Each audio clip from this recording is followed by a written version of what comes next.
Saya sering duduk sama bapak juga sering bercerita sama Umi, sama abang-abang bahwa bla bla bla bla tentang kondisi di lingkungan. Situ saya mulai menangkap sepertinya ada sesuatu nih pelanggaran HAM. Tanda petik ya Tengko ya, pelanggaran HAM. Katanya baru dibunuh. Nyoi pakai itu memayat, tapi hana musa urang, katanya cok kahanjik cok.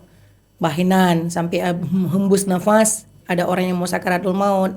Pasca dianiaya ya, diletakkan di pinggir jalan. Kemudian ketika masyarakat mau mengambil, nggak boleh sampai selesai. Allah memanggil, menjemput ajal, yang bersangkutan baru boleh mengevakuasi gitu. Sehingga saya mendapati jawaban Aceh sedang tidak baik-baik saja.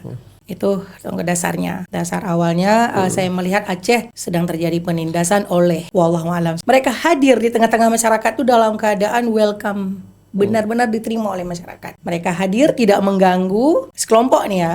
Dan pada saat itu saya mendengar dari orang-orang tua ini bahwa mereka adalah para pejuang keadilan.